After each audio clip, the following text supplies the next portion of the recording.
bienvenue à tous. Une session sur la culture programmeur, vaste sujet. Avant de commencer, moi j'aimerais savoir un peu à qui je parle. Donc, qui est-ce qui est programmeur du coup? Ok, on a un bon, deux tiers, parce qu'on m'a dit la salle.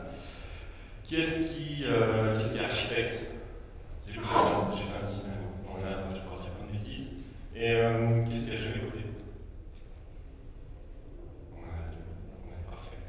C'est la culture du programmeur. La culture du programmeur, ça s'entend en termes de sociologie. Donc, en sociologie, la culture, c'est basiquement ce qui lie les gens entre eux, ce qui les soude. On va parler de grands ventes, quoi que ce soit. C'est la culture du programmeur, c'est la première partie. Et puis on va commencer par un petit quiz. Combien il y a de slides dans la présentation? C'est ce qui a dit 42. Voilà, c'était la bonne réponse. C'est parti. Qui je suis? Donc moi c'est je suis programmeur. Je partage mes activités entre deux activités principales. Je raconte des belles histoires dans des conférences comme aujourd'hui. J'ai la chance de pouvoir épauler mon épouse dans une société qui s'appelle Sapodil qui fait des cahiers pour les enfants. On galère un peu, donc si vous voulez aller acheter des choses, allez-y. Je vous invite à y aller. Et après, je fais avec un camarade quelque chose qui s'appelle Code Story, qui est un concours de code de programmation qu'on fait chaque année, qui se finit en général par un live coding géant à Devox, qui est une autre conférence plus programmeur, totalement programmeur, on va dire même. On parle un peu d'agilité, qui a lieu la semaine prochaine. C'est parti. J'aime bien cette conférence, je vais vous parler de la culture des programmeurs, je vais vous passer les éléments les uns après les autres, et le fil directeur, ça va être cette phrase que vous connaissez probablement, Software is eating the world, de Marc Andreessen. Marc Andreessen, c'est l'ancien PDG de Netscape, donc c'est un des tout premiers gars qui était à créer des sociétés dans le monde du logiciel. Et en gros, c'est le titre d'un article qui est passé au Wall Street Journal, qui date un peu, qui date de 2011, et c'était au moment où HP envisageait de vendre sa section hardware. Et à ce moment-là, il a fait un article pour expliquer que Software is eating the world. Qu'est-ce que ça veut dire? Le logiciel mange le monde. Je ne vais pas vous faire l'article, je vous l'ai mis en référence, vous pouvez l'avoir dans les slides. Mais en gros, il dit que le logiciel est partout. Si vous voulez acheter un livre aujourd'hui, vous allez l'acheter très probablement, en tout cas de plus en plus, dans une société qui fait du logiciel avant tout, Amazon en l'occurrence. Si vous voulez, regardez par exemple les films de Pixar, les petits dessins animés. Au départ, ces gens-là, ils faisaient des logiciels d'animation. Okay. Aujourd'hui, ils créent eux-mêmes leur propre logiciel pour faire de l'animation d'eux. Donc l'animation est un but. Mais c'est une société qui fait du logiciel fondamentalement. Si vous voulez faire du marketing aujourd'hui pour votre produit, quel qu'il soit, vous allez aller chez Google probablement. D'accord, c'est un endroit où vous allez pouvoir assez facilement promouvoir vos produits. C'est quoi le telco qui a le plus produit? Alors, il faut se remettre en 2011. Mais quelle a été l'entreprise de télécom qui a le plus progressé? À ce moment-là, c'était Skype, une boîte qui fait du logiciel. Vous voulez recruter des gens aujourd'hui? Vous pouvez aller sur les salons, ça marche un peu. Et si vous voulez vraiment toucher du monde, vous allez voir chez LinkedIn, une autre société qui fait des logiciels. Voilà, je ne sais pas si tous vous les passer. Je crois qu'on a appris il y a très longtemps qu'on allait avoir des iOS, Android dans la voiture, enfin tout un tas de trucs, de logiciels en train d'envoyer partout dans le monde. On va en avoir de plus en plus. Et ça sera le fil conducteur de notre discussion. Donc je vais vous faire trois thèmes, je vais parler de craftsmanship d'abord, ensuite je vais vous parler de culture, et ensuite de programme. Voilà, programme et culture. Rapidement, qu'est-ce que c'est que le software craftsmanship? Le software craftsmanship, c'est évident. Pardon, je fais toujours une petite blague, je dis ma blague. Donc voilà, normalement vous connaissez. Vous l'avez déjà vu celui-là? Donc en bas, pour ceux qui ne peuvent pas voir, il est marqué « Dieu merci, tout n'est pas comme dans le logiciel ». Donc on commence, on dit on voudrait une tour Eiffel, puis il faudrait qu'elle ait l'heure, puis après il faut loger des dents dedans, puis il faut que les gens s'amusent, et donc du coup on a empilé tout un tas de bazar et la France a trouvé ça. Nos logiciels aujourd'hui ressemblent à ça, et Dieu merci, tout n'est pas comme dans le logiciel. Donc qu'est-ce que c'est que le software craftsmanship? On commence toujours avec des images de bois, de scie, de choses bien minutieuses. Le software craftsmanship, c'est un état d'esprit, c'est une façon qu'ont certains programmeurs de penser. Certains disent même que c'est proche d'une forme d'idéologie, dans lequel on essaie de s'améliorer, on partage ses connaissances avec les autres, on a l'humilité de reconnaître quand on pas, on ne sait pas. On s'entraîne beaucoup et on transmet son savoir sous forme de mentoring. En général, ce sont des programmeurs qui essayent qui ont décidé de prendre leur responsabilité, leur carrière en main d'eux-mêmes, et qui, au fil des entreprises, s'améliorent et essayent de faire du logiciel du mieux possible. Ce sont des gens qui ont choisi de faire du logiciel toute leur vie. Et plus souvent dans les équipes, moi j'ai beaucoup parlé de software craftsmanship dans les années précédentes, ça fait 3-4 ans que je raconte un peu d'histoire autour de tout ça, et les gens me disent, genre, dis-moi, où je les trouve là, les gars, ils sont où? J'en veux plein. Moi aussi j'ai envie d'avoir des gars qui savent être pragmatiques, qui sont super bons dans le logiciel, qui ont appris plein de choses, qui s'entraînent en plus, ils s'auto-alimentent les gars, c'est super, on a besoin de les former, ils apprennent tout seuls. Donne-moi plein pour que dans mon entreprise ça puisse bien marcher. D'accord? Et ben, on n'en trouve pas beaucoup. D'accord? Il n'y en a vraiment pas tant que ça. Et puis, il y en a qui sont autoproclamés, il y en a d'autres qui en parlent, mais qui font peut-être pas autant que ce qu'ils disent. Il y a beaucoup de choses qui tournent autour du craftsmanship. Et finalement, comment je fais pour les trouver? Même si vous aviez énormément d'argent et que vous étiez capable d'en acheter une dizaine, est-ce que ça vous suffirait? En tout cas, c'est pas ce cas-là. Donc on va voir comment on peut résoudre ce truc-là. Donc une des formes aussi du software craftsmanship, c'est le pragmatisme. Et en général, j'aime bien apprendre ça aux gens. Donc c'est quelque chose que vous voyez très souvent en logiciel, c'est systématique. Dans n'importe quelle équipe avec des gars qui ont 25 ans d'expérience, ça va être ça à tous les coups. Est-ce que tu peux me passer celle, première image? Deuxième image vous fait comprendre qu'il se passe un certain temps.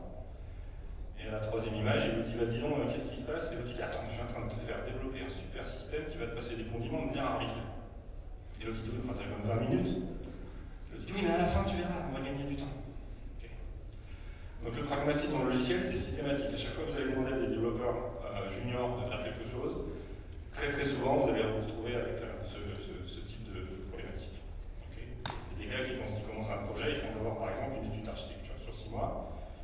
Et avant même de savoir qu'est-ce qu'ils vont stocker comme données, ils ont déjà décidé de la taille de la base de données, le nombre de serveurs qu'ils allaient avoir à la fin.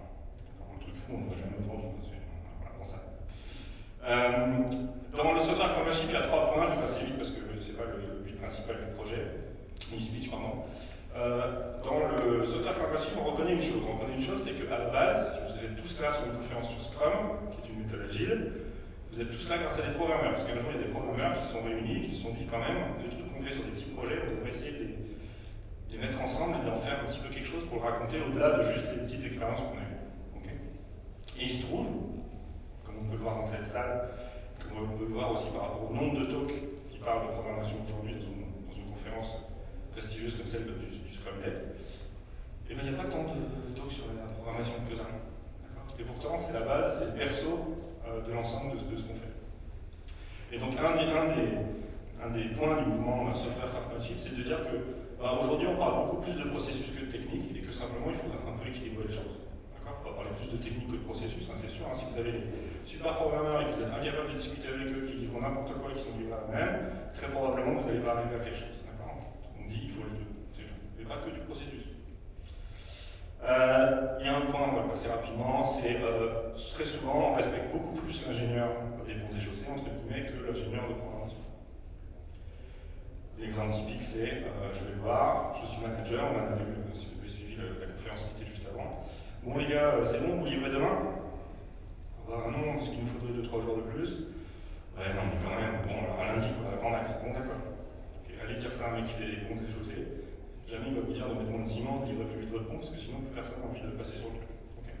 Donc ce delta-là, j'ai un peu exagéré avec cet exemple, il existe dans la vie de tous les jours. Okay. On est tous, enfin, la plupart des gens qui font de la formation sont ingénieurs, et on ne les respecte absolument pas comme les autres.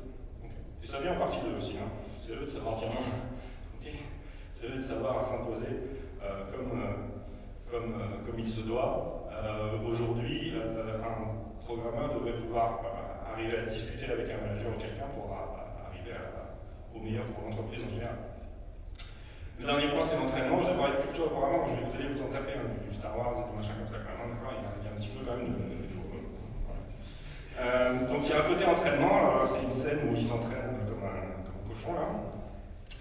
Et donc dans le mouvement software craftsmanship, on reconnaît le fait que programmer c'est quelque chose qui est quand même assez complexe et qu'on apprend au fil du temps.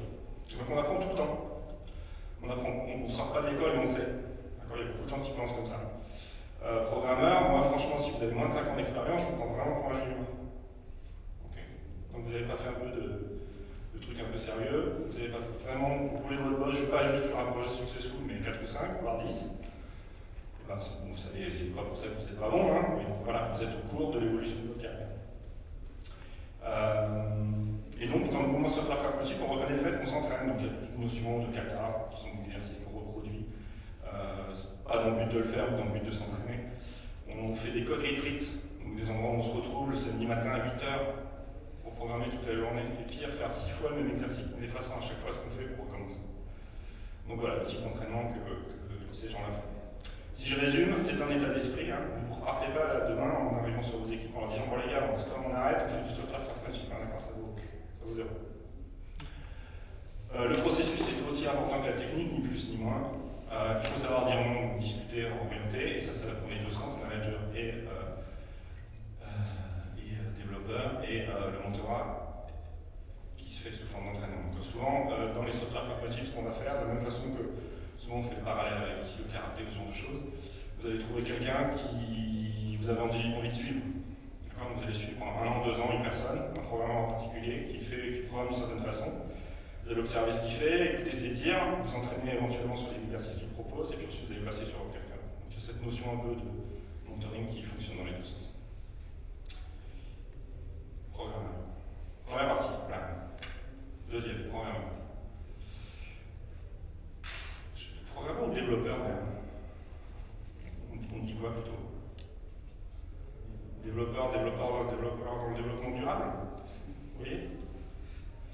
Moi j'ai vu quelqu'un qui se disait je suis responsable du développement, je dis chouette, je vais me faire suer toute la soirée dans la soirée, je vais pouvoir discuter avec lui, vraiment rien à voir. Il ne faisait pas du tout de programmation. D'accord, il développait la boîte, donc il avait installé des antennes de sa structure à Shanghai, Hong Kong, que sais-je. Donc c'est pour ça que pour ce talk-là en particulier, c'est de revenir à la base, programmeur c'est noble, d'accord? Et développeur c'est un peu chelou, ça induit ce petit truc que, ben voilà, en société je dis je suis développeur, mais ça on ne sait pas trop si vraiment je suis derrière un écran toute la journée à coder des trucs, ou est-ce que en fait, je vais aussi m'exprimer à l'oral et je fais d'autres choses. Voilà. D'ailleurs, programmeur, quand on regarde la définition, c'est assez rigolo. On voit une personne qui écrit et qui teste des logiciels. C'est marrant, hein? Qui l'eût cru? Vous connaissez beaucoup des programmeurs qui testent, non? Alors déjà que des testeurs, c'est dommage quand même pour eux. Parce que du coup, si eux ils écrivent des tests, ça fait embêtant. Sans rigoler, cette phrase elle est assez importante. D'accord? C'est un peu ce que je veux dire dans ce talk-là, c'est que le programmeur, en fait, c'est beaucoup plus vaste que probablement le rôle qu'on lui donne traditionnellement. Donc voilà, qui écrit, qui teste, je fais beaucoup de choses. Pour ceux qui ne me connaissent pas, je fais énormément de choses sur le testing à côté, donc j'essaie toujours de glisser un truc pour que les gens se réveillent et pensent que programmer c'est bien beau, mais il faut aussi ça ce qu'on fait. Donc allons-y. Comment on voit un programmeur dans Monsieur et Madame Tout le Monde? D'accord, pas ici, au Scrum Day, vous parlez de méthodologie logicielle, d'accord, vous allez faire un Disneyland à côté, hop, et vous dites c'est quoi un programmeur? Des fois, dans l'esprit des gens, on va voir ça. Oui, ça, les 0 et les 1 qui fluctuent. Mon cerveau entre la machine et l'homme. Une notion tout est noir, là, le gars est hyper concentré, c'est presque le héros du film, là, hop, hop, hop. Dans l'esprit collectif des gens, c'est ça. D'ailleurs, au passage, si vous avez déjà fait la programmation, c'est un non-sens total. Parce qu'en fait, vous ne raisonnez pas avec des 0 et des 1, sinon vous êtes mal barré. En fait, on utilise des langages, des langages qui traduisent ensuite ces langages-là entre des 0 et des 1 pour la machine. Donc là, voilà, c'est quand même l'imagerie, enfin, c'est ce que véhicule en général quand vous dites que vous êtes développeur, on pense à ça, cette espèce d'image un peu comme ça. Et ce qui est marrant quand même, c'est que ça illustre aussi autre chose. Ça illustre que le programmeur, il a un truc, peut-être que l'autre n'a pas, c'est qu'il est capable de parler un langage, ou il est capable de faire quelque chose. J'aime bien dire qu'il murmure des programmes fantastiques aux machines, que les autres n'ont pas. Et c'est ça un peu le schisme. La différence, le début de différence de la culture entre un programmeur et non-programmeur, c'est cette capacité qu'a une de la population à faire un truc que l'autre n'a pas. Et qui est un peu mystique. D'accord? Tu viens d'installer mon imprimante, s'il te plaît? Vous l'avez tous vécu. C'est pas ça le programmeur non plus, hein. Mais c'est juste pour vous montrer jusqu'où on peut aller dans le côté de talent qu'on a et que les autres n'ont pas. Donc moi au début, quand j'avais, enfin moi avant, Je m'étais fait un plan en béton. C'était en 99. Je m'étais fait un plan en béton de carrière. Mon beau-frère, il sortait de chez Microsoft. Enfin, il avait bossé chez Microsoft. Et c'était aux années Windows 3.1, je pense que pour ceux qui se rappellent, qui ont encore des cheveux gris comme moi. Et à ce moment, ça avait cartonné. Donc il est ressorti de là, super riche. Donc moi, j'étais super confiant. Je savais que ma carrière, ça serait top. D'accord? Je vais cartonner. Je savais pas trop comment. C'est sûrement probablement mon erreur. Donc mon premier plan, c'est ça, programmeur. C'est cool, je vais programmer. D'accord? J'ai fait du jeu vidéo, je vais programmer des jeux vidéo. Ça va être sympa. Toute la journée, faire des trucs marrants. J'ai jamais fait de jeux vidéo. Et puis ensuite, quand même, il faut être sérieux. Je vais faire chef de projet, comme tout le monde, d'accord? Comme beaucoup d'écoles, il y a un site. Et puis vous en avez aussi cité au talk précédent aussi tout à l'heure. On vous l'a répété aussi. Donc j'ai fait ça, hein. J'ai fait programmeur, ensuite j'ai fait chef de projet. Et ensuite, je vais faire chef, parce que quand même c'est mieux, surtout dans notre société à nous. Avoir plein de gens sous ses ordres, c'est quand même mieux qu'autre chose. Et puis à la fin, je vais faire chef du monde parce que quand même probablement créer ma propre structure parce qu'il n'y a aucune société qui sera aussi bien que celle que je pourrais créer. D'accord? Ça, j'ai pas besoin de composer avec personne. Et retraite à 35 ans. Voilà, c'était mon plan. C'est sérieusement, enfin, c'était pas forcément j'ai imaginé exactement comme ça, mais du coup, la retraite à 35 ans, c'est vrai. Donc je vous ai vendu un peu le truc, vous avez vu, hein, j'en ai 40. Donc je vends la mèche, mais c'est un peu foiré quand même. Ça va pas complètement marcher comme ça. En fait, ce qui s'est passé, c'est que j'ai commencé par faire programmeur. Et puis ça a un petit peu pas très bien marché. Alors, au début, j'ai fait programmeur, j'étais content, ça marchait. Après, j'ai assez rapidement été chef de projet. Après, j'ai managé, donc j'ai eu plein de gens sous mes ordres, c'était super. Plein d'équipes. Je m'ennuyais profondément. D'accord? Je m'ennuyais beaucoup. Et surtout, j'avais l'impression d'être un peu dans la machine à Sherlock. C'est on compte sur des trucs. Ça fait avancer un truc que je sais pas trop où ça va. Et puis, j'avais l'impression que mon métier partait complètement dans autre chose. C'était pas l'évolution naturelle. J'allais changer de branche. J'étais parti dans autre chose. Donc je suis revenu à la base et je me suis dit, bah, je vais refaire programmeur parce que cette voie-là, elle était assez poussée aussi par la société. D'accord? La société me dit, sois chef, commande plein de bus et puis tranquille, va jouer au golf. Bon, donc voilà, je suis revenu programmeur. Et je me suis dit, je vais essayer autre chose, je vais essayer la voie architecte. Parce que si je ne peux pas progresser dans la voie managériale, parce que ça me saoule, je vais le faire de l'autre côté dans une carrière technique. Il doit bien y arriver à avoir une carrière technique dans laquelle je puisse progresser, gagner plein de sous et toujours avoir ma retraite à 35 ans. Dans un truc, ça doit bien marcher. Voilà. Donc j'ai fait architecte. J'ai fait architecte pendant quelques temps. Et au début, c'était super. D'accord? J'étais au contact de développeurs, c'était génial, on discutait, tout ça. Puis petit à petit, mes talents de programmation sont transformés en talents de PowerPoint. Et puis mes talents de PowerPoint sont devenus très très bons et mes talents de programmation commençaient à chuter. D'accord? Et puis les développeurs continuaient de progresser, puis il y en avait des nouveaux, etc. Et moi, quand même, j'étais le rôle d'architecte, donc je pouvais leur dire votre super architecture, regarde, montez la mienne, qui date d'il y a 5 ans, c'est pas grave. D'accord? Et donc, je me suis dit que c'était pas non plus complètement le truc. Et surtout, honnêtement, au-delà de l'architecte, il n'y a pas de connexion vraiment avec le chef du monde et tout ça. D'accord? C'est plus. Est-ce que j'ai oublié un truc? Non. Donc ça c'était ma carrière, et donc aujourd'hui je suis reparti à la case d'en bas, et honnêtement je m'en porte pas plus mal, en tout cas personnellement. Voilà. Et vous allez voir que en programmeur, je vois beaucoup plus que, comme je l'ai dit tout à l'heure, que juste faire de logiciels. Ce qui est intéressant de regarder aussi, c'est qu'on veut progresser pour l'intérêt du métier, certes c'est une chose, on veut progresser pour peut-être le côté social, ce que je vous ai dit tout à l'heure, mais aussi le côté argent. Et toujours, si vous mettez dans la tête du gars qui veut recruter des software craftsmen et qui n'y arrive pas, il se dit, ce que je pourrais peut-être faire, c'est les arroser d'argent. Comme ça, je pourrais en avoir plein. Et puis, enfin, des bons, quoi. Et un nombre de pots. Si vous regardez le salaire moyen d'un programmeur, c'est à peu près le salaire moyen d'un cadre. Ok? Donc, le salaire, alors j'ai tiré ça, j'ai même pas mis la référence. Je ne sais plus. C'est des chiffres grossiers, hein, et voilà. Donc, le salaire moyen d'un programmeur, c'est à peu près le salaire moyen d'un cadre. Donc comment vous voulez motiver vos gars, si de toute façon ils sont payés à peu près comme les autres, avec le boulot qu'ils font? Ça ne fait pas des mecs extraordinaires, ce n'est pas des gars qui murmurent à l'oreille des logiciels, des ordinateurs pour les logiciels, mais et en plus ils sont payés quand même relativement correctement. Ce qui est étonnant aussi de voir ça, c'est que si on compare avec les États-Unis, à poids équivalent, on se retrouve avec des salaires qui sont quand même assez différents. D'un autre côté, si vous réfléchissez aussi aux boîtes qui sont dans le top 10 des éditeurs de logiciels dans le monde, il n'y avait pas passé beaucoup de français.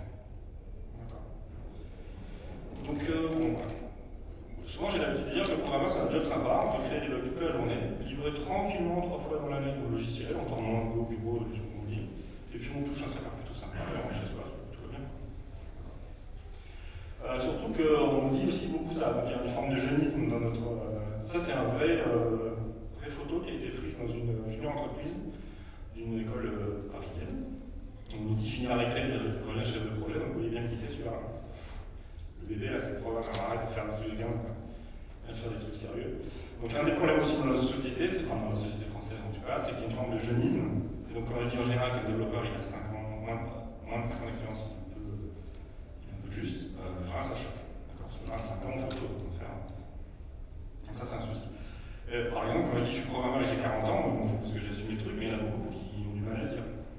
D'accord. Si vous changez de programmeur à docteur, par exemple, pose pas de problème. Okay. Je serai docteur à 40 ans. Oui, une autre. J'accélère un peu. Le recrutement, on va s'appeler. En gros, dans le recrutement, tout ce que je vous dis, c'est quand vous faites du recrutement. Ah oui, tiens, juste vite fait. Qu'est-ce qui sait ce que ça fait? En général, c'est ce que je donne quand je recrute des gars. Bah, je change, hein, c'est fort de le raconter, mais ça vient tout voilà.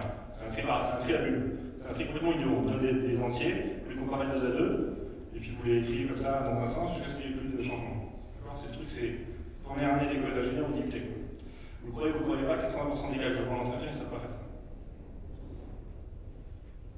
Et comment on recrute les gars aujourd'hui, c'est plutôt t'as fait un projet, ouais. Et t'as fait de l'Ibernet, ouais. T'es bon en Ibernet, ouais. Ok. Bon, bah, d'accord. En accéléré, c'est ça. Si vous voulez des gars qui programment, posez leur site et travaillez avec toi. Même une fois, j'ai eu un commercial qui savait mieux répondre que le mec qui l'a. Culture. Donc je vous ai remis un truc un peu bizarre là, c'est vers 2D2, ouais, on se fiche.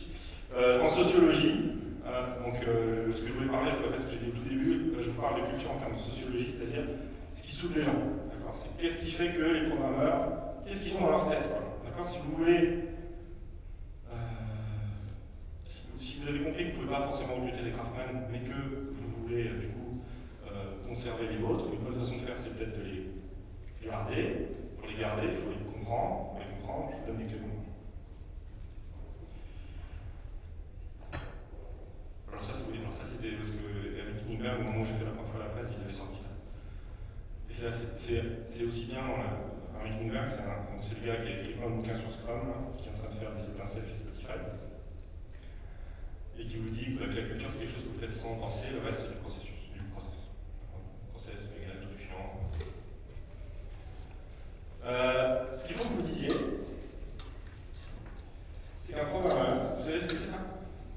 Pour ça, c'est un MOOC. Un MOOC, c'est un logiciel dans lequel vous pouvez y aller, vous avez des cours gratuits pour apprendre des trucs. Les gens sont ébahis, ça. Oh là là, c'est fantastique, on peut aujourd'hui apprendre un cours de chimie, un cours de mathématiques logiques fantastique, etc. Pour les développeurs, pour eux, dans leur tête, c'est comme ça depuis super longtemps. Ils ont créé Internet, ils ont mis toutes leurs ressources en ligne. Vous voyez, aujourd'hui, par exemple, vous cherchez un sujet d'informatique, vous êtes sûr de le trouver. Vous cherchez un sujet de biologie, vous allez avoir peut-être plus de... Encore tous les trucs de recherche, ça peut aller. Des trucs sur le sport, des choses comme ça, vous allez avoir beaucoup moins de ressources. Un programmeur, dans sa tête, il a compris que si vous voulez continuer d'évoluer et s'éclater dans son métier et apprendre, et surtout pas développer, il était obligé d'apprendre en permanence.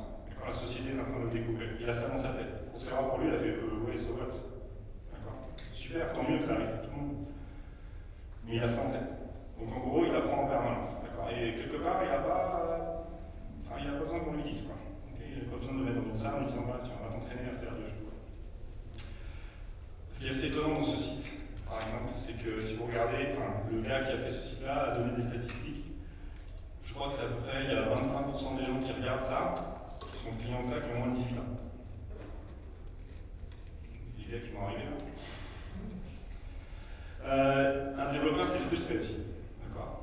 C'est frustré pourquoi? C'est frustré parce que toute la journée il est en échec. D'accord. Quand on fait un programme, ça marche pas. Si on change un truc, ça marche pas. On change un autre truc, ça marche pas. On change un autre truc, ça marche pas.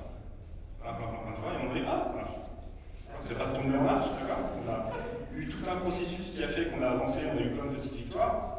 Mais on a une permanence face à l'échec. Il y a même des gens qui ont commencé programmeurs vraiment âgés qui ont vraiment travaillé là-dessus, mais peut-être qu'eux sont dans un mode dans lequel ils sont tout le temps comme ça.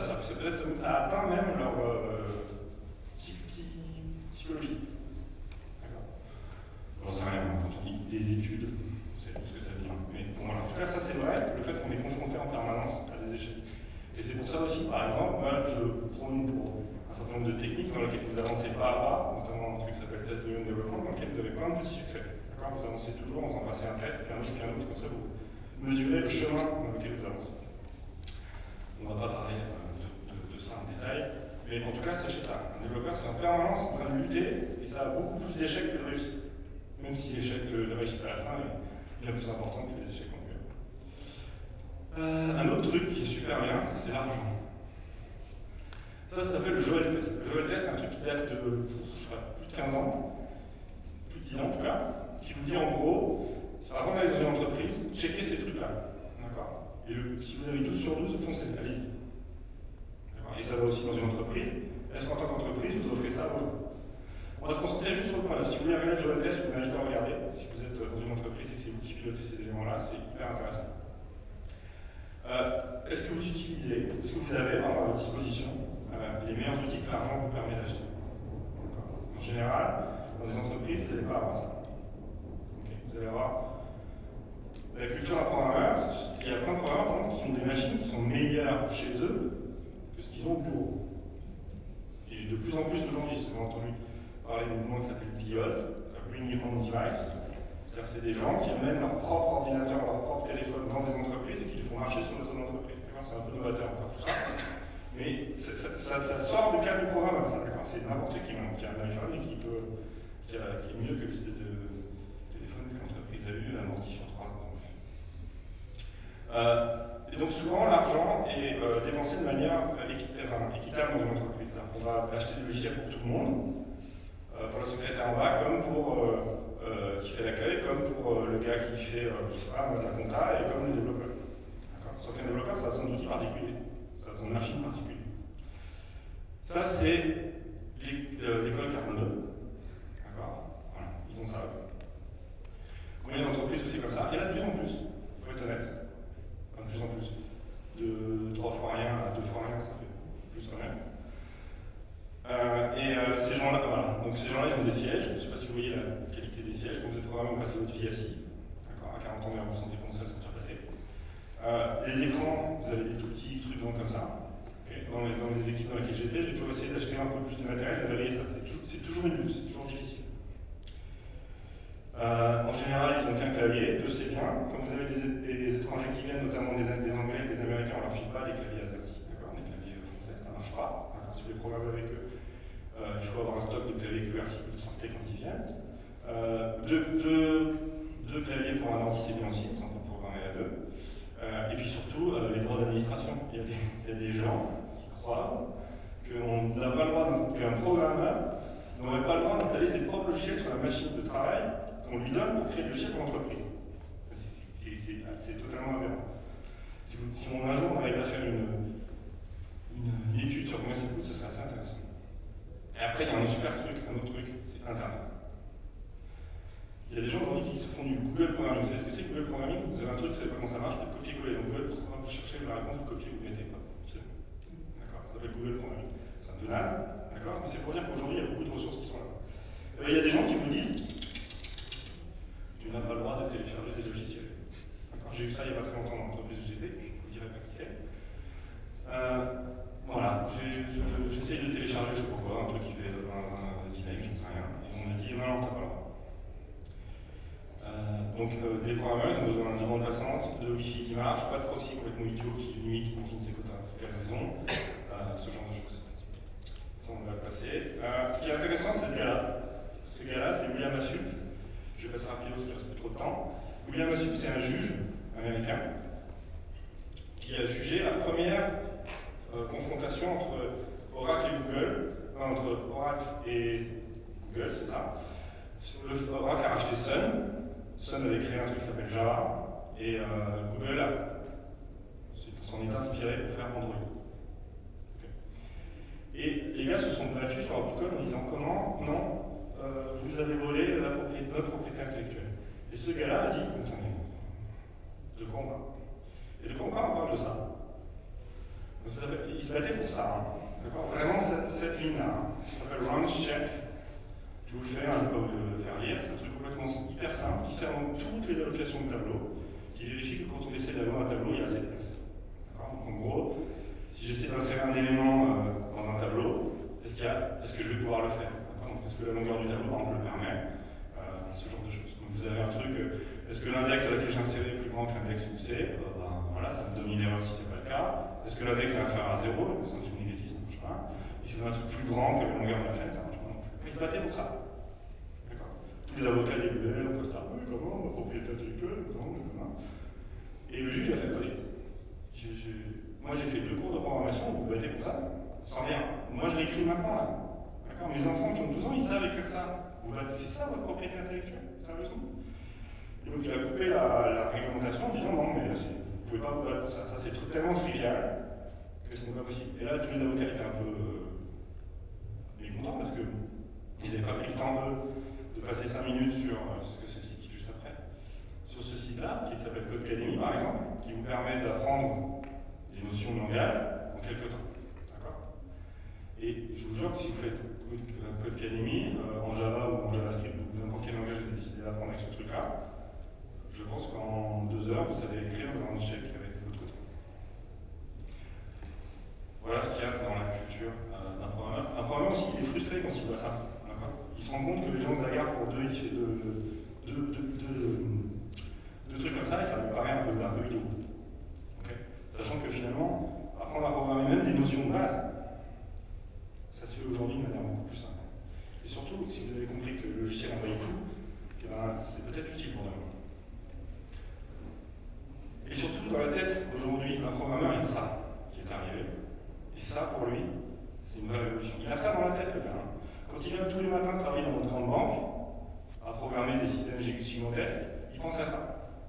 Ça, qu'est-ce que c'est? C'est l'App Store. L'App Store, c'est quoi? Vous êtes programmeur, en fait, une appli, vous la vendez, vous êtes riche. D'accord? En vrai, il est tout ça. Mais, en tout cas, il a ça, d'accord? Même si c'est faux, d'accord? Même si c'est faux. Okay, même si c'est ultra dur, même si ça me concerne qu'un sous-ensemble, c'est ça qu'il a dans la tête. Et imaginez-vous qu'il se dit, je lâche ma banque, je vais monter une équipe, je vais créer ma start-up qui fait des mobiles, de qui j'ai besoin. Alors, si je prends mon projet actuel, j'ai ça. Est-ce que j'ai besoin du gars qui va faire du bug tout le temps? Non. Est-ce que j'ai besoin du gars qui vend? Non. Pourquoi j'ai pas besoin du gars qui vend? C'est parce que je diffuse mon application sur un store et la publicité se fait toute seule. Oui, il y a des tweets encore. Encore une fois, je ne vous dis pas la vérité. Ce que je vous dis, c'est ce qu'ils ont dans la tête. Et ça peut être quelque chose qui est flou, qui est faux. Mais en tout cas, ils se disent qu'ils peuvent faire ça. Est-ce que j'ai besoin du gars qui chante le projet? Tout à l'heure, si vous étiez à la session d'avant, j'étais assez d'accord avec les garçons. Du marketing non plus, je dois pouvoir le faire seul. En tout cas, je suis autonome pour. Un architecte, non, j'avais l'analyste, oui, analyste, c'est marrant ça. D'accord, à une époque, il y avait analyste, programmeur, testeur. Même avant, il y avait même un truc qui s'appelait Pupitre, parce qu'ils s'en rappellent. Ça n'existe plus, hein, c'est marrant. Donc analyste, on n'a pas besoin, je fais mon propre besoin de grosses analyses. Architecte, voilà, je n'ai pas besoin non plus, je vais passer un peu rapidement. Les ops, ça c'est super intéressant. Les ops, c'est les gars qui mettent en prod. J'en ai pas besoin, puisque c'est Apple qui me fournit, Apple, Android, l'ensemble des gens qui me fournissent l'ensemble des outils pour le faire. Le testeur, je le teste moi-même, je suis un vrai programmeur, j'ai des gens normalisés qui testent et tout ça. Et le graphiste, on peut dire que bon, dans un certain nombre de cas, c'est pas besoin. En vrai, en fait, on a un peu besoin, mais vous voulez faire l'exercice avec moi, on va le faire quand même. Et donc, qu'est-ce qui reste? Le programmeur. Encore une fois, bien sûr, c'est faux, bien sûr, c'est actuel. Mais il y a quand même un peu de ça. D'accord? Et honnêtement, si vous vouliez faire du logiciel il y a 10 ans, ça c'était totalement utopique aujourd'hui, peut-être que c'est un peu plus possible. Donc vous avez 2 choix en gros, d'accord? Soit votre culture va forcer sur ces DB programmeurs, c'est ce qui se fait le plus souvent, d'accord? Soit votre culture, vous essayez d'embrasser leur culture. C'est pas pour que tout le monde pense qu'on est un programmeur et que tout le monde soit programmeur, c'est pas le but. D'accord? Le but c'est simplement, en faisant un pas dans la compréhension de ce qu'ils ont dans leur tête, de mieux les comprendre pour les concerner. Donc vous avez vraiment ce choix. Si vous avez l'occasion d'aller regarder un talk qui s'appelle Programmeur sur parlez.com, qui fait parler en anglais, donc c'est entièrement en anglais, c'est assez intéressant, il a même des statistiques sur des gens, une étude qui a été faite sur des gens qui ont essayé comme ça, soit d'embrasser les cultures, soit de les faire avec des résultats chiffrés. Bon, on va pas le temps. Ma conclusion, c'est ça. C'est, voilà aujourd'hui une chaîne, on va dire, de production logicielle X. Okay. Le matériel a énormément changé. D'habitude, en plus, une session sur le programme, ils m'ont mis ma ligne à l'autre bout de la salle. Complètement fou. D'habitude, moi, j'ai besoin d'avoir juste à côté de moi quand même. Cette machine qui est là-bas, elle a 16 Go. C'est des milliards de fois plus que la capacité qu'avait la petite capsule qui a emmené Armstrong sur la Lune aujourd'hui. Les capacités de ces machines aujourd'hui, c'est un studio d'enregistrement de vidéo, de programmation, de création graphique. Je peux faire énormément de choses avec ça, à condition que j'ai le talent de le faire, bien sûr. On peut faire des trucs absolument délirants avec ça. Ça, c'est un point. Le deuxième point, c'est que si vous êtes dans des équipes agiles, Scrum en partie, ça a été la méthode la plus diffusée, nous a montré qu'en fait, il y avait une espèce de blur, de flou qui se créait potentiellement entre les métiers qui sont hauts. Parce qu'aujourd'hui, vous avez systématiquement un chef de projet, un spécialiste métier, un analyste, et en fait, pas forcément. Ces éléments-là, aujourd'hui, Scrum nous dit, ouais, mais enfin, quand même, ils travaillent ensemble, ils sont dans des équipes colocalisées, ils sont auto-organisés. Okay. Vous avez un autre mouvement de l'autre côté, ça s'appelle DevOps. DevOps, il dit un peu la même chose, il dit, mais quand même, les devs et les programmeurs, ils ne se parlent pas trop, quand même, il faudrait mieux de travailler ensemble. Vous savez quoi, les apps, les mecs de la production, ils devraient programmer un peu. Et les programmeurs, ils devraient faire un peu de trucs de production. C'est rigolo, hein. Donc si vous appliquez ces deux méthodes, d'accord, et que vous le faites sincèrement, c'est-à-dire, imaginons que vous puissiez avoir une culture du changement dans votre entreprise qui vous permette de le faire, finalement vous allez vous retrouver avec quelque chose qui fait que ce qui vous reste au milieu, c'est ça. Mais c'est pas ça au sens où les autres ils disparaissent, ils sont morts, on les a virés, et c'est super, non, pas du tout. C'est plutôt simplement que la qualité qu'il y a à un moment donné, le talent qu'a un gars à un moment donné, c'est celui de programmation. Okay. Et les programmeurs, alors je les avais sur les slides d'avant, un programmeur ça doit être plus que juste être capable de programmer derrière son écran. Si c'est pour faire ça, c'est pas celui-là que je dépeins. Celui que je dépeins, il est capable de raconter des histoires devant vous, il est capable de programmer, il est capable de la mettre en production, il est capable de discuter avec un graphiste, il est capable de tenir un bout de gras avec un développeur, il est capable avec un chef de projet. Il est capable aussi de discuter avec des stakeholders pour défendre son defect et comprendre qu'est-ce qui se passe. Encore une fois, ce que je vous dis, c'est comprendre leur culture. Okay, je ne vous dis pas, virer tous les chefs de projet. Idéalement, j'aimerais bien que les gens apprennent plus à programmer et que la discussion, du coup, serait plus facile avec les gens qui savent. Donc, vous vous rappelez au début, Software is eating the world. D'accord. Et il dit aussi un autre truc, Marc Andreessen, il dit il y a beaucoup de gens aujourd'hui qui rentrent sur le marché du travail qui sont incapables, qui n'ont pas été formés pour comprendre ces choses-là. D'accord. Il faut être capable de faire du logiciel. Et j'ai rencontré un geek ultime, un programmeur architecte de chez Taosworth, qui est une grande entreprise anglaise de consulting, et lui il a écrit Software is eating the world, yes, and the geeks who write the code cook the bugs. Donc ceux qui ont fait ceux qui écrivent le buffet, qui sont en train de préparer le menu, ce sont les geeks qui écrivent du code aujourd'hui. Messieurs, dames, j'en ai terminé.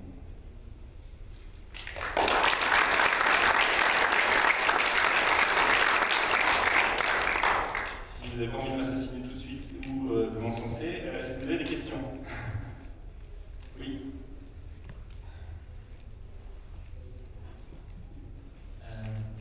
Dans ta presse, donc, tu parles clairement du développeur et sa culture.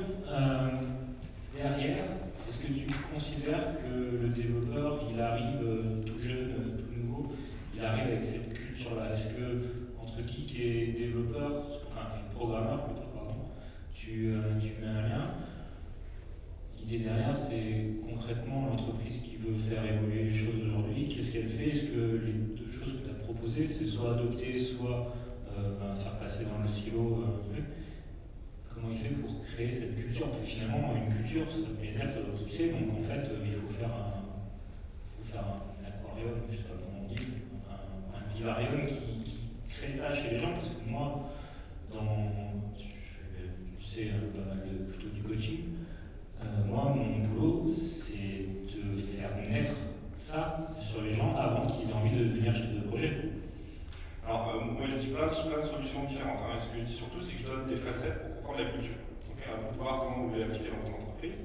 Ta première question, c'est est-ce qu'il y a une relation entre geek et développeur? Non, à mon avis, pas du tout. D'accord. Simplement, il y a souvent le pourcentage de population qui est geek est souvent très bien représenté dans la proportion des gens qui programment. Mais c'est pas du tout quelque chose qui, pour moi, forcément, c'est séparé. J'ai pas voulu dire qu'il n'y avait que deux choix. On a posé la culture ou la comprendre. D'accord. Ce que j'ai dit, c'est moi, je dis clairement comprenez-la. D'accord. C'est la meilleure manière que vous ayez de garder ces gens-là à long terme. Un programmeur, ça devient bon au bout de 10 ans, ou je sais pas combien. Si vous voulez le garder, comprenez ce qu'il y a dans sa tête, je vous ai donné les pistes pour le faire. C'était plus dans ce sens-là. Quand tu dis que tu fais. Je pense que cette culture, elle vient aussi de l'état d'esprit de la personne qui a choisi ce métier. Quelqu'un qui devient programmeur, il a, dès la première année, cette idée-là, de créer des choses à partir d'algorithmes. C'est pas forcément quelque chose qui se. Enfin, c'est quelque chose qui peut s'amplifier avec les ans, mais c'est très probablement quelque chose avec lequel les gens arrivent avec. Et à revenir sur l'équilibrage process technique, il y a alors bon, ok, pour effectivement équilibrer les choses un peu au profit de la technique. Cependant, il y a, à mon avis, la limite là-dessus, c'est que finalement on se retrouve beaucoup dans cette optique-là, à avoir des ébénistes qui parleraient plus de leurs outils que de leurs meubles. Et qui essaieraient des outils et qui finalement prendraient tellement de temps, il y a tellement de temps à utiliser des outils, finalement, ah, j'ai fait un machin, le but, finalement, devient secondaire. Moi, ça me fait flipper un petit peu. Ça fait des gens qui tournent à vide, des gens qui sont heureux, qui sont des frimeurs souvent en plus. Et il y a de l'expérience. J'ai de l'expérience et je suis frustré parce que je me dis, putain, mais attends, oui, ok, moi je ne sais pas utiliser tel machin outil, et regarde, mon façon du fin, il est transparent. Le but. Je vois bien. Ce que tu dis, c'est il y a certains programmeurs sur cette qui font de la technique pour la technique. D'accord. Et donc ça, effectivement, ça n'a pas de sens. Mais en fait, pourquoi c'est intéressant? Pourquoi il y a beaucoup de ça? Ça a beaucoup de ça parce qu'en fait, les gens sont passionnés par la technique. Pourquoi ils sont passionnés par la technique? Parce qu'en fait, ils n'ont pas vu tant que ça. Et donc dès qu'ils arrivent à assembler 3 morceaux de Lego ensemble, ils font ah. D'accord. Et du coup, ils ont envie de prendre un autre framework, un autre outil et de le faire. Et quand tu en as vu 15, tu t'en fiches. D'accord. Donc avec un peu d'expérience, en fait, le fait d'assembler des trucs pour faire de la technique ou de la technique, ça n'a aucun sens. Et ça dépasse ça. Donc ça, il faut faire super gaffe avec les gens en général. Quand tu apprends les trucs, la première chose, tu te dis c'est est-ce que je vais y arriver? Une fois que tu sais un peu le faire, tu vas te dire est-ce que je peux le faire avec des trucs que je connais pas? Une fois que tu as vu à peu près toutes les autres briques, le seul truc que tu fais, c'est le truc le plus simple possible pour que ça fonctionne. Et en fait, c'est comme la plupart des gens arrêtent leur carrière avant d'arriver à cette étape-là, on se retrouve avec des gens effectivement qui font de la technique pour la technique. Mais c'est pas le sens de ce que je dis. Ce que je dis, c'est quand on parle d'agilité, il faut se pencher autant du côté processus que du côté technique. Et quand je parle de technique, c'est plus de technique au sens technique de programmation que de technique au sens au framework et machin. Peut-être pour répondre, en fait, quand côté métier, quand on passe de toi, tu travailles avec des gens au niveau de maturité, c'est eux qui viennent sans arrêt de challenger sur est-ce que c'est assez petit, livre plutôt, c'est trop gros, et donc c'est très très intéressant parce que c'est pas la technique pour la technique, c'est comment est-ce que tu peux faire le type de produit, etc. Et c'est, quand on est Théo, ça n'a pas de prix. Moi, je pense que c'est une évolution, je le vois chez Jean-Laurent, tu sors Sarkozy aujourd'hui, enfin, je veux dire, ces années-là, aussi parce que tu as fait le tour des frameworks, des Hibernate, des Spring, des Spring. Je veux dire, aujourd'hui, ce qui t'intéresse, c'est qu'un enfant puisse dessiner avec ses doigts sur un écran. Moi, pareil, mais non, mais je vois ce que tu dis.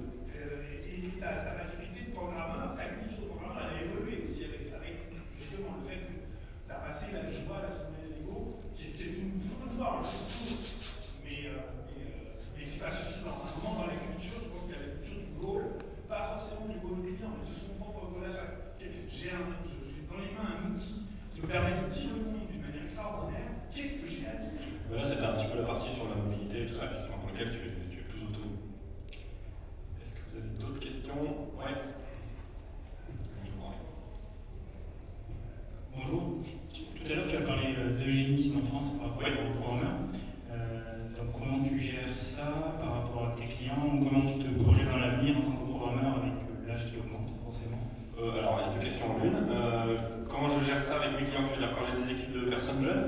exemple? Par exemple, En fait, alors, je n'ai pas de recette miracle pour ça, je peux vous parler juste de mon expérience personnelle. Si les équipes sont trop jeunes, je m'en occupe pas, je ne prends pas la mission. D'accord, c'est peut-être un peu caricatural de dire ça. En tout cas, j'essaie d'avoir des équipes qui sont avec un âge, une expérience qui est mesurée. Être le seul à expérimenter avec une équipe de Piu, j'ai déjà fait, et je pense qu'il y en a beaucoup qui ont essayé ça aussi. Et moi, c'est pas quelque chose sur lequel je pense qu'on peut avoir des succès. Après ma vie de programmeur, après 40 ans, je vous disais, j'en sais rien, on en parle dans 10 ans, je n'ai pas de plan sur la comète. Aujourd'hui, ça fonctionne. Je pense qu'aujourd'hui, alors je ne l'ai pas dit sur les slides, mais la moyenne d'âge baisse sur l'ensemble de la population des gens qui programment. Elle descend, elle est passée à 34, je crois, enfin, elle descend de plus en plus. Elle était beaucoup plus haute avant.